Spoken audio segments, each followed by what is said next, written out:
What's up, everyone? It's the Benchwarmers, and with the recent completion of the 2021-22 NFL season, it is time to already look ahead to the next season. And what better way to start with one of the first events of the entire year, the NFL draft. There's a lot of really awesome prospects in a very unique draft class, and it's going to be really fun watching these players' NFL careers develop. So for our first rendition of how the draft will go, give it up for our mock draft. So with the first pick, the Jaguars, who back-to-back are having the first selection, are going to be taking, in our mock draft, Evan Neal, the offensive tackle from Alabama. Now, he is also a really raw talent, and I think that he is a really big body who has been shown that he can, when targeted correctly, be one of the most scary forces that the college football scene has seen in a while. However, he is still very raw, which means that he has a low floor, high ceiling sort of player. However, that ceiling is so high, and the need to protect their generational quarterback, Trevor Lawrence, is so high that the Jacksonville Jaguars should absolutely take Evan Neal here. Yeah, that's definitely who I would have taken at number one. At number two, we have the Lions. They have a lot of different directions they could go with this pick because they are such a bad team. They basically every position is a need for them. But I have them taking another player who's kind of a high ceiling, low floor kind of player, and that's Kavon Thibodeau. He went into the season being kind of the consensus number one prospect, but he does have injury concerns, and he didn't have as great of a season as he had in the past, as he was expected to at least. But I think he still has that crazy upside. He's a freak athlete. I think definitely more athletic overall than Aiden Hutchinson, even though Aiden Hutchinson is probably a more safe pick. But the Lions are just a team that can afford to reach on someone with high upside because they don't really need to win right now. They're looking for kind of boom or bust potential. And next, at third, we have the Texans, and we have them taking Aiden Hutchinson, defensive end from Michigan. I think this was probably the obvious pick. Most big boards have him as the number two prospect in this whole draft. He's arguably the best defensive end in the draft. He's strong. He's really explosive. He's shown that potential to beat these O linemen one-on-one. He's also really fast. Even with this huge frame, he still runs a 4.6 40-yard dash, which is really impressive. He's also extremely talented from the get-go, too. I don't think he's raw. He already has that immediate impact. So I think for the Texans, who are doing very badly, he'll be a great addition for years to come. At the number 4 spot, we have the New York Jets, who are in a very similar situation to the number 1 team, the Jags, in that they have a recent rookie quarterback going to a sophomore season who definitely needs some improvement. And the way to do that is through strengthening the O-line. Thus, we have them taking a very solid prospect, Ikem Ekwonu, Icky from NC State, and he's arguably the most pro-ready offensive tackle in this draft class. He had some amazing performances protecting the quarterback there, and also is quite mobile on his feet if you're looking at people his size, but he is also can be a stonewall when he needs to be. So I guess having him in front of Zach Wilson will definitely allow him more time in the pocket to make more accurate throws, since we know that he had a lot of interception concerns early last year. Yeah, that's a good pick. That's definitely who I would have taken, but it does quite sadden me as a Giants fan because really the top 4 prospects for the Giants are Neal, Thibodeau, Hutchinson, and Ekwonu. So to see all of them go in the top 4 is pretty sad for the Giants, and it kind of leaves them in this weird position where I don't really think there's anyone that's really like a true top 5 prospect. But I think at this pick you have to go offensive line because the offensive line is just so bad. You're going to take offensive line at least one of these top 2 first round picks. And with the Panthers picking in between, you probably want to take O-line first because the Panthers are also a team that is looking at O-line.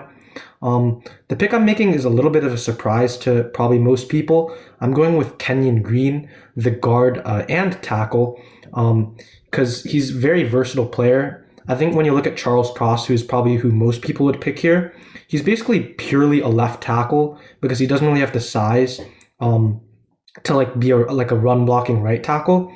And we already have Andrew Thomas at left tackle, so that it just doesn't really make much sense to take him there. I think Kenyon Green, though, he can play guard, he can play left tackle, he can play right tackle as well. He's a huge body and a mauler in the run game, and also good enough in pass protection as well to merit a high pick, even though most people probably have him ranked more as like a mid first round prospect.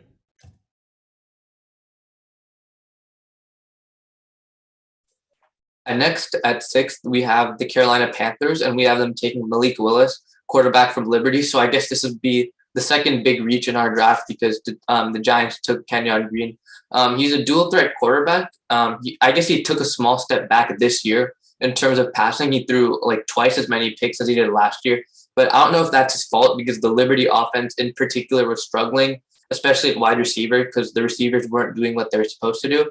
But I think as a player by himself, he has a lot of talent and potential to develop into a talented passer. I think he's already shown that he's a great rusher. So he'll be a good project player for the Panthers, who seem like they're going to develop since they've been getting a lot of these young, talented guys on defense. And Panthers have also had similar quarterbacks in the past, like Cam Newton. So I think he'll be a great pick for the Panthers, even though it's a bit of a reach to take him at 6. Yeah, I guess that's sort of one place where you're looking at need here. I mean, the Panthers quarterback situation is kind of a mess right now. However, with the number 7 pick, we have the Giants on the clock again. This is their second pick in 3 picks, and it's really fortunate that they have the 7th pick. They have a lot of options they can go with. And with their first pick, they took an offensive player. So I guess they'll try to address the defensive side with this pick, taking the first linebacker of the class, Devin Lloyd. Now, Devin Lloyd is from Utah, and he's really athletic. Even though his competition sometimes wasn't amazing, when he was on the floor, he reminds you a lot of these sort of linebacker players who can both be decent in coverage, but also be really smart in terms of reading the quarterback. So this is useful when he's rushing the quarterback, try to get sacked. I think he had 7 or 8 in this most recent season. And I think that really he is sort of just a, I guess, budget version of current Dallas Cowboy linebacker Micah Parsons. Yeah, next up at 8, we have the Falcons. And this is a team that is definitely going to have to press the rebuild button pretty soon. Matt Ryan is at the end of his career at this point. And they have just so many options they could go with. I think the best thing for them to do is go best player available. And I'm going to have them take the player who I actually think is the best player in the draft, although probably not the most valuable just because of his position, and that's Kyle Hamilton. I mean, just watching this guy play, I just can't point out one fault in his game. I mean, like in terms of pass coverage, he's amazingly fast. He can cover passes like thrown to the opposite side of the field of where he is. And in the run game, he gets to the box super fast. He can block, block shed extremely well for someone that's a safety. And he's basically just the perfect safety, in my opinion, with that combination of speed and size and also IQ. So the Falcons are getting themselves a generational talent here at with Kyle Hamilton, in my opinion.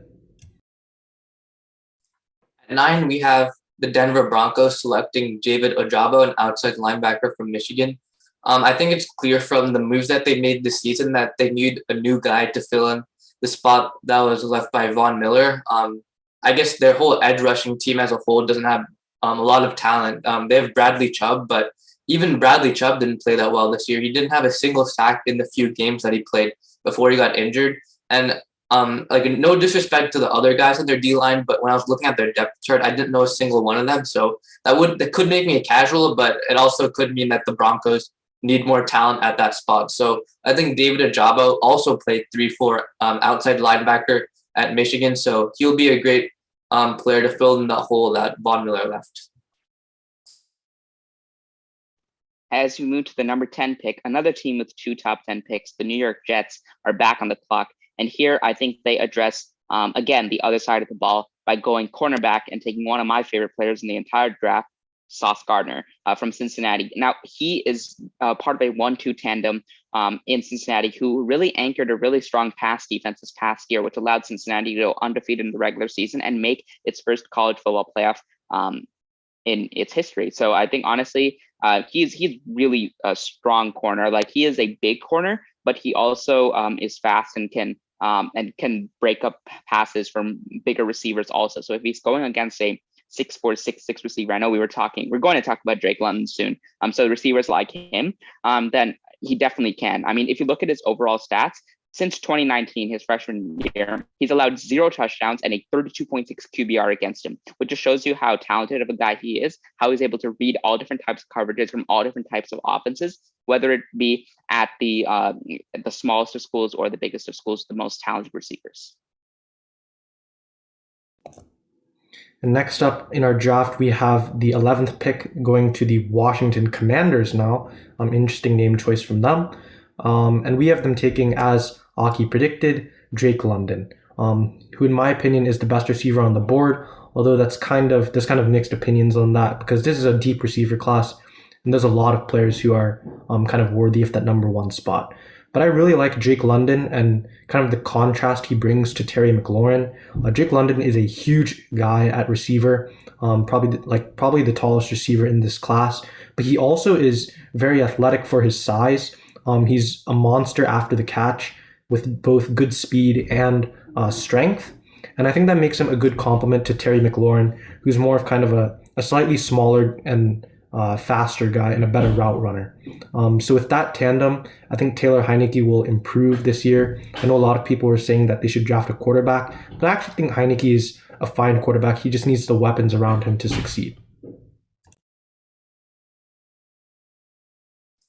And at 12, we have the Minnesota Vikings selecting Derek Stingley, cornerback from LSU. The Vikings clearly had one of the weakest secondary in the whole league. Even though their team as a whole was good, they had good talent on both sides of the ball. Their defense was just always a big weak spot, especially their secondary was one of the worst in the league.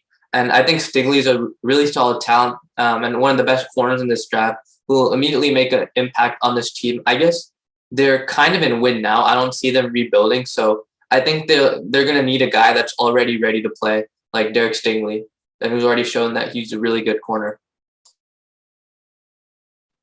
With the number 13 pick, we have the Cleveland Browns, who had a disappointing year, but we have them strengthening the defense once more with Jordan Davis, the first Georgia player to be selected on that amazing Georgia defense. Now, this dude is strong and he is athletic. Like, I can't even give a comparison in the NFL. I have to go to the NBA to compare his 6'6", 340 frame to Zion Williamson, bro. That is how crazy of an athlete he is. He anchored this defense and he led a really strong group of Georgia defenders to the national championship and made some amazing plays along the way against some really top tier competition.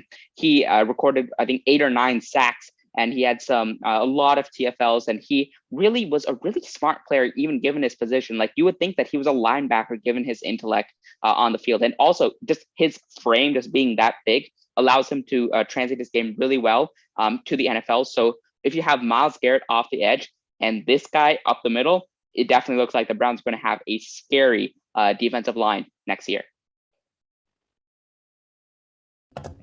And now with the Ravens picking up 14, we have another player from that exact same Georgia defensive line, and that is Travon Walker. Now you're going to be hearing a lot of Georgia defensive players being taken in the first round because that defense last year was just insane. And Travon Walker is a great example of that. He played on the edge at Georgia, even though he is actually kind of a bigger guy. He's 6'5", 276 pounds himself, which is big for an edge rusher. And that's why I think he'll be a perfect fit for the Ravens, because the Ravens play a 3-4 defense. So you want to have bigger defensive ends like Travon Walker. And I think Travon Walker has, honestly, maybe the highest upside of any edge in this class besides Thibodeaux, because he not only has massive size, but he's also just as fast as some of the other top edges in this draft. So I think he'll be a great weapon for the Ravens to improve that defensive line.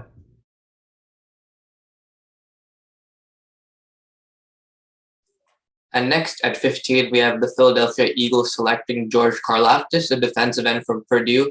He's actually an international guy. He used to live in Greece, but then he moved over to the U.S., and he's been a really great football player since. I think when you look at the Eagles, they need some major help on defense. I think their offense was actually okay, but most of their wins, even though they were actually a playoff team, were very close. I think this kind of success that they're having is not going to be sustained. They were very lucky to make it to the playoffs, I think, just because they were very fortunate in some games to win by less than a score and to be in such a bad division with teams like the New York Giants. So I think, like, especially at their defensive line, they have Fletcher Cox, who's aging. I think he's only 31, but I don't think he's like a long-term solution if you want if you want to be a top-tier team. And the Eagles secondary is actually surprisingly good. They have guys like Darius Slay, who showed promise later in the year. So I think Karlaftis, even though he's a little bit raw, he's shown that he has a lot of power and a lot of the skills that it takes to succeed at the next level. So I think he'll be a great addition to the Eagles, who sort of in a rebuilding phase. I don't think they're win now, but he'll be like a good long-term player for them. Speaking of that Eagles secondary, we have the Eagles again with the next pick. Even though it was solid with players like Darius Slay, it clearly wasn't as good as it needed to be. As you saw in that Tampa Bay game, they just couldn't stand against a really solid offensive core, and they got dominated in the first three quarters. I think with 4 or 5 touchdowns, all likely due to the faults of the secondary, among many other facets of the game. However, we have them boosting that with a somewhat raw player. Now, given the Eagles have 3 first-rounders, I think it's fine to have a raw player in Andrew Booth Jr. from Clemson. Now, at the corner spot, he is a very raw player. He is strong.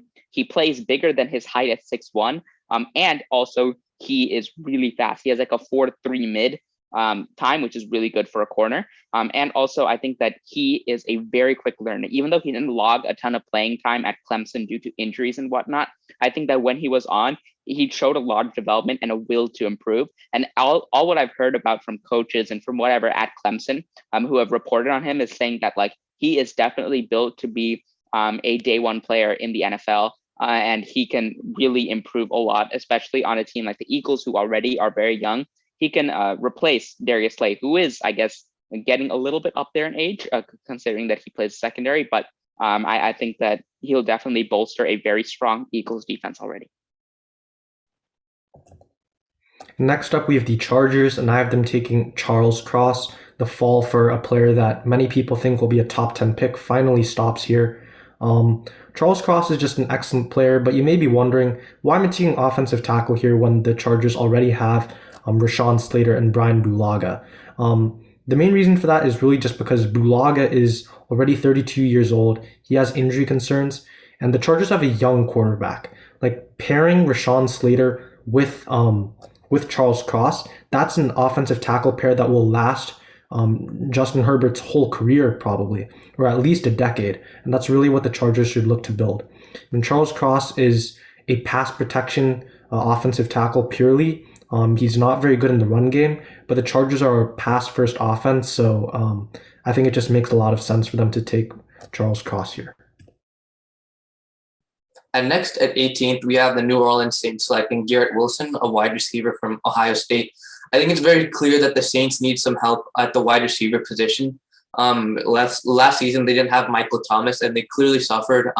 They wanted Marquez Callaway to step up as the wide receiver 1, but I don't think that really worked out. And even when Michael Thomas returns, I don't think you can rely on him to just be the wide receiver 1. You need guys alongside him to help the quarterback out. So I think Garrett Wilson is going to be a great addition. He's very versatile. He has great hands that he can catch in traffic, but at the same time, he has a lot of athleticism to gain yards after the catch. And I think that's a rare combination that's going to help the Saints a lot.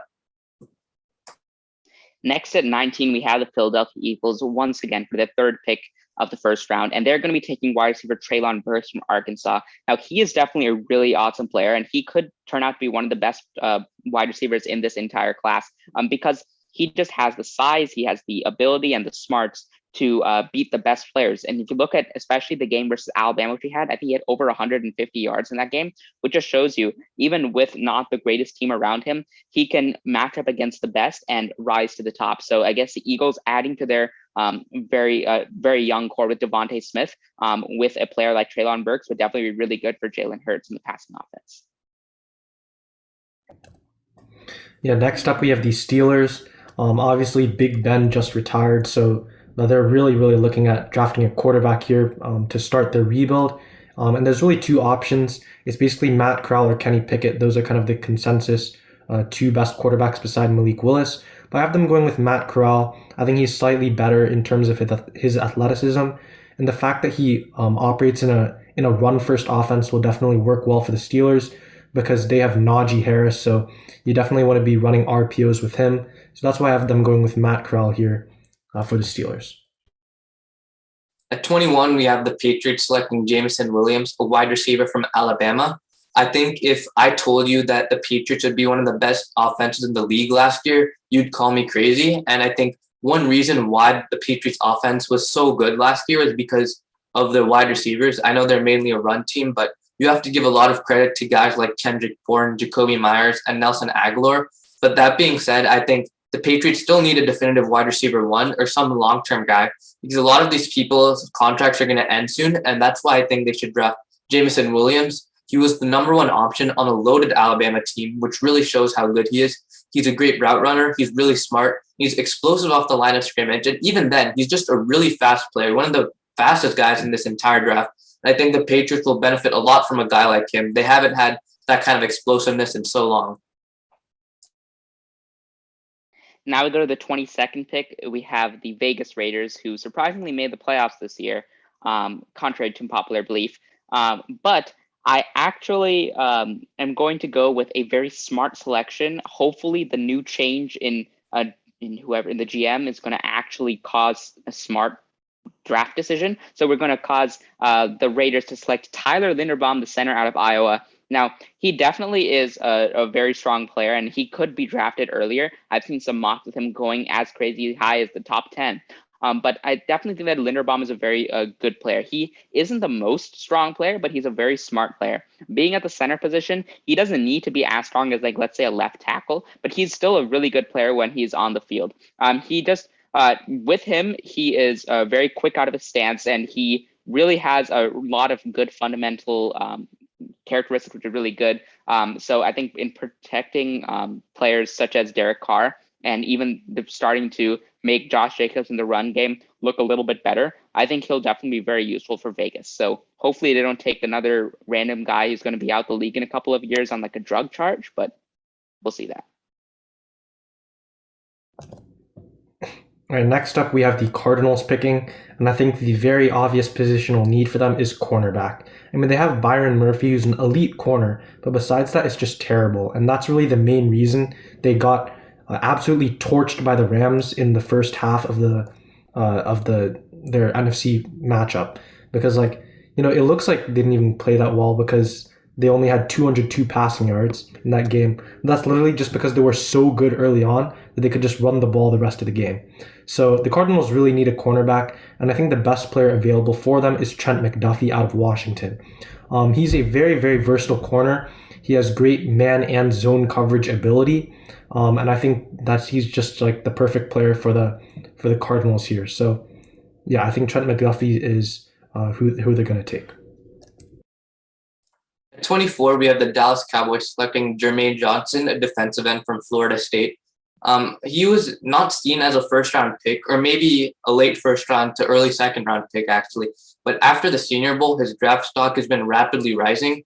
He was so good on the first day that he didn't even bother showing up to the second day because all the other teams knew that he'd be such a great player already based on his showing on the first day. So I think as a player, he'll add to the already explosive, talented young Cowboys defense by playing across Micah Parsons. And I think Cowboys are a win now team. So having a guy that's appearing to be NFL ready like Jermaine Johnson will be a huge help. Now we go to the 25th pick. We have the Bills selecting another defensive player from Georgia, and that's Devontae Wyatt. Devontae Wyatt, although a lot of boards do not have him going in the first round, I truly believe in this kid. He had a really solid season, and he has the size and elite quickness and the versatility that NFL teams covet. And I think that's just what NFL teams are going to be looking for. You're looking at a Bills team with not too many flaws. Their D-line, they are starting to improve it a bit more. I think that this pick will really solidify that defense as a truly formidable unit to make that number one team truly one of the best teams, like looking like some of the 2000 Raven type of defenses we were talking about. That's how good this Bills defense can be with the addition of a guy like Wyatt. And he had a really solid year. The only thing which is a slight concern is that he was somewhat average in his previous years at Georgia. But I guess I'm going to be more positive on this, showing that he has the growth potential and he has the ability to learn, especially in a very good environment when he's facing some of the best teams in the entire nation, that he can really step up at his game and improve a lot at the NFL level. And now we have the Titans picking at 26. And guess what? It is another Georgia defender, Nakobe Dean. Nakobe Dean is an excellent linebacker and a critical piece in that Georgia defense. He does basically everything you could possibly want from a linebacker. He defends the run well. He defends the pass well. He can even rush the passer. And basically the main reason he's falling significantly further than Devin Lloyd here is just because he doesn't have prototypical linebacker size.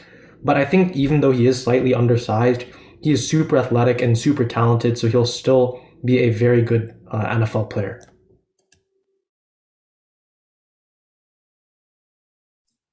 At 27th, we have the Tampa Bay Buccaneers selecting Chris Olave, a wide receiver from Ohio State. I think when you look at the Buccaneers, wide receiver may not seem like a big positional need based on the talent that they have this year. I think they're actually like supposed to be one, like everyone knows them as like the best wide receivers in the entire league. But if you look at each guy on their team, I think it's clear that they need a new wide receiver. Mike Evans signed a 5-year contract 3 years ago, but he's aging. And I think even though he can make those tough catches, I don't think he has the same explosiveness as before. And then Chris Godwin's going to be a free agent. I doubt the Bucs can pay him, so you can't count on him returning. AB, he's just gone. And then they have guys like Scotty Miller, Brashad Perriman, and they also have some decent tight ends like Rob Gronkowski. But I think these guys are just role players, and they're not good enough to lead an offense by themselves, which is why they need a new wide receiver. And I think Chris Olave is probably one of the best wide receivers remaining on the board. He's a very smart player. He understands defenders well, and he knows how to get open. He's also a really great route runner, and he's also very explosive off the line of scrimmage. I think, like Devontae Adams, he can make those moves and make defenders miss. So I think he'll just be a great addition to the Bucs team, and he can learn alongside guys like Mike Evans before he fully develops into a wide receiver 1 or a wide receiver 2. Next, at pick 28, we have the Green Bay Packers, and I have them selecting a defensive tackle from Texas A&M, Devin Lloyd.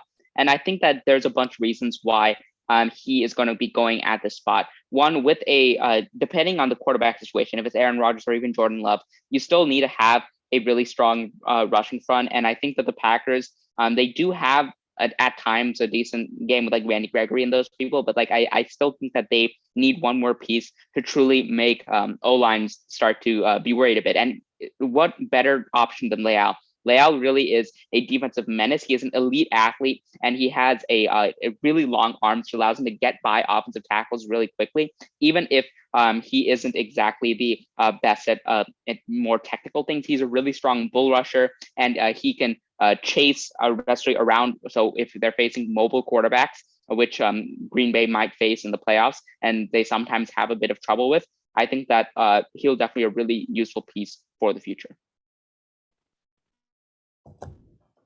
Next up at 29, we have the Dolphins. And they have a lot of different ways they could go with this pick because they are kind of a team with a lot of needs, even though they are actually quite a decent team. I think offense is really where they need to go with this. And there have been calls for Tua to get Josh Rosen. I think that is absolutely the wrong way to go with this pick because I actually still believe in Tua. What people need to realize is that in the Dolphins offense, Tua is not the problem. The problem is the offensive line. And there's just like the offensive line is just so terrible for them. And I think the main best player that you're going to get at this position is Trevor Penning. Trevor Penning is a mountain of a human being. He is 6'7", has prototypical offensive tackle length and good weight as well. And he combines that size with decent athleticism and lateral mobility. So he is a good protector against both speed and power rushers, and that's exactly what the Dolphins need to protect Tua, because I think with a good offensive line, Tua can actually be a good quarterback. At 30th, we have the Kansas City Chiefs selecting Daxton Hill, a safety from Michigan. The Chiefs need new players in the secondary. Juan Thornhill is a big liability at safety. Even though they have a guy like Tyrann Mathieu, they need someone that can play across from him well. And even then, I think Daxton Hill can also shift over to corner. He's shown that he has that versatility in college. And I think this is very important because the Chiefs also have a weak cornerback situation. So I think having a guy that's versatile like him, who has talent to play both positions, will be a huge addition to the Chiefs defense.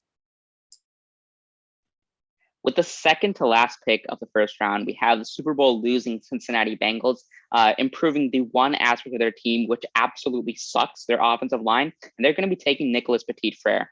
Now, Nicholas Petit-Frere, a lot of boards do not have him going at day one, and many boards actually have him going in like the third round. However, I think Nicholas Petit-Frere is really a strong player who made some mistakes in college, but he has the build, he has the ability to really be a true NFL player, because he is one of the strongest players in the entire college football landscape. And if you're looking at a player who can transition to the league and allow for players like Joe Mixon and Joe Burrow to have more time or more running ability, I think that you really need to look at a guy like Petit-Frere. He was the best player, arguably, in all of high school. If you look at his college shape, he had some bad plays in his freshman and sophomore season, but in his junior season, he really stood out on an Ohio State team, which didn't have the best quarterback and running back play, but he still had them look somewhat decent and led them to be still a top 5 team nationally. So I guess when you're looking at a player who can truly put Joe Burrow and Joe Mixon into possible Super Bowl contention once again, we have to look at Nicholas Petit-Frere. And with the last pick of the first round, we have the Lions. And they drafted, obviously, an edge earlier in our mock draft. So now I'm going to have them adjusting the offense. I think they should take a quarterback very soon. But the thing is that they actually have the second pick of the second round, which I think would be a better position for them to take a quarterback, because the Jags are in between, and the Jags really aren't in danger, or aren't like a threat to take whatever quarterback the Lions are looking at. So I think they should actually look at a different position here, and that's wide receiver. You have Amon-Ra St. Brown, who emerged as an incredible receiver towards the end of last season, but he needs a partner, and I think the best option available there is Jahan Dotson. Dotson provides great athleticism, like on the same level as Amon-Ra St. Brown, but his skill set in general is a little bit different. Amon-Ra is more of kind of a pure route runner. That's kind of his main claim to fame, I guess. But Jahan Dotson, his main thing is his catch radius. So if you throw it up to Dotson, even if he's not the biggest guy, he'll come down with the football. And I think having some contrasting receivers in your offense is definitely a valuable asset. So Jahan Dotson is a great pick for the Lions here at the end of the first round. But that wraps it up for our first NFL mock draft. We're going to be doing a few more in the months leading up to the draft. This is the Benchwarmers, and we're signing out. See ya.